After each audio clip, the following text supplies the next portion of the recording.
Hey guys what's up welcome back to my channel it's a প্রত্যাশা।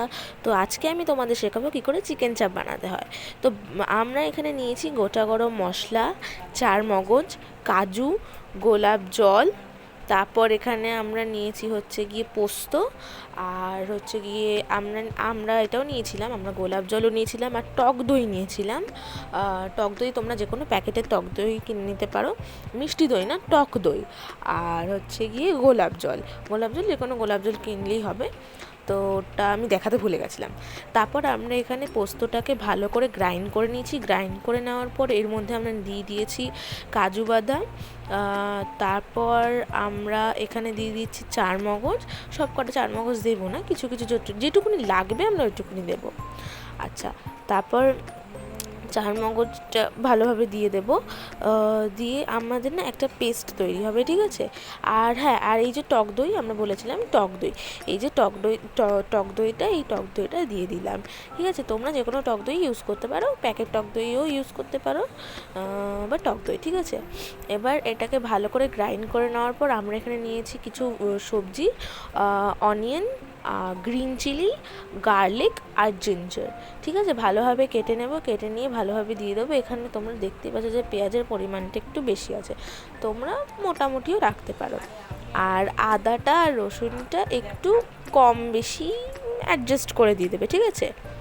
আর লঙ্কাটা বেশি না, যতটা তোমরা ঝাল খাবে ততটা লঙ্কা দেবে। বেশি লঙ্কা, যদি তোমরা বেশি ঝাল খাও তাহলে বেশি লঙ্কা দেবে, কম ঝাল হলে কম লঙ্কা। তারপর এইটা দেখতে ঠিক এরকম হবে। অ্যাকচুয়ালি আমার ক্যামেরাটা তখন ফোকাস নিচ্ছিল না, আমি কেন বুঝতে পারছি না। তো তারপর এই দেখো এখানে এটা টেক্সচারটা এরকম হবে।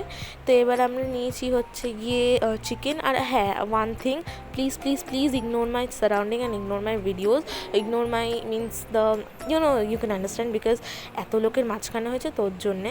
তো দ্য থিং ইজ, আমরা এখানে মাংস নিয়েছি, ভালোভাবে ধুয়ে নিয়েছি, ধুয়ে নেওয়ার পর নুন দিয়েছি। নুন দেওয়ার পর যে ওই চার মগজের কাজু বাদাম, পোস্ত আর টক দই ওই পেস্টটা ছিল ওটা, আর যে অনিয়ন, গ্রিন চিলি ওগুলোকে গ্রাইন্ড করে যে পেস্ট হয়েছে ওটা, ওই দুটোকে মিক্স করে নেবো, মিক্স করে এটা দেবো।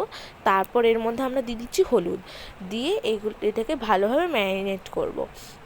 আচ্ছা, আর দুটো পেস্টকে মিক্স না করলেও চলবে, আমরা যেটা করেছিলাম সেটা হচ্ছে গিয়ে মিক্স করিনি, ঠিক আছে।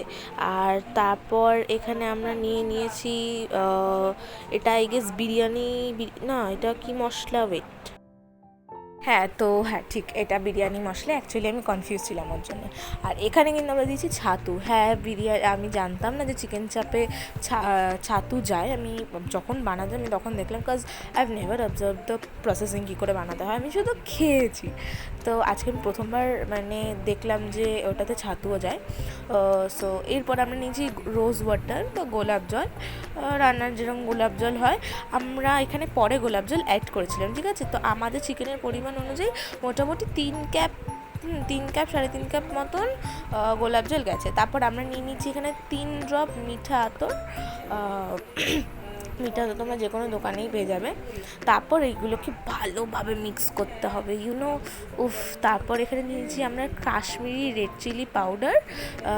তারপর এটা আমরা ভালো করে ম্যারিনেশন করে নেব। ম্যারিনেশন করে আমরা এটাকে ওভারনাইট রেখেছি। মিনিমাম তো রাখতেই হবে, না হলে মানে তাহলে কি বলো তো, এটা ভালোভাবে যে এই যে ম্যারিনেশনের যে পেস্টটা না, ওটা ভালোভাবে চিকেনের ভেতরে ঢুকবে, টেস্টটা খুব ভালো হবে। টেস্টটা এত ভালো হয়েছিল না। আর যত মশলা আছে কড়াইয়ের সাইডে লেগে সব কাচিয়ে দিয়ে দেবে। তো এবার পরের দিন তোমরা কড়াই গরম করবে, গরম করার পর দেবে ঘি, সাদা তেল, তারপর ভালোভাবে নাড়িয়ে নেবে ওগুলোকে। দেখো আমরা সাদা তেল দিচ্ছি। এবার আমার আই গেস ঘিটা একটু কম পড়েছিল, তো ওর জন্য একটু ঘি দিয়ে দেওয়া হলো। তারপর এই দুটোকে একটু ভালোভাবে গরম করে নিতে হবে, তোমরা চাইলে নাড়িয়ে নিতে পারো, নাহলে এক জায়গায় থাকবে। তারপর এর মধ্যে আমরা দিয়েছিলাম ওই গোটা গরম মশলাটা, ওটা আমি ভিডিও করতে পারিনি। আর এই যে আগের দিন যে চিকেন ম্যারিনেশনটা করে রেখেছিলাম, ওইটা পুরো চিকেনটা আমরা ঢেলে নেব। আর আমি রান্নাটা ইন্ডাকশানে করছিলাম, তোমরা চাইলে গ্যাসেও করতে পারো, ঠিক আছে।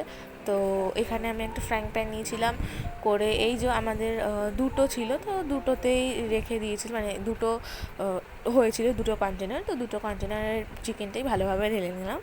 ঢেলে নেওয়ার পর এটাকে আমরা ভালোভাবে কুক হতে রেখে দেবো, একটু নাড়িয়ে নেবো হালকা, তারপর কুক হতে রেখে দেবো। আর কুক হয়ে যাওয়ার পর এটা ঠিক এরকম দেখাবে, দেখো সো ডেলিশিয়াস রাইট। এটা আমরা মোটামুটি আধ ঘন্টা 45 মিনিটস মতন, 30 মিনিটস 45 মিনিটস মতন কুক করেছি। তো yeah, thanks for watching, bye bye and enjoy your food.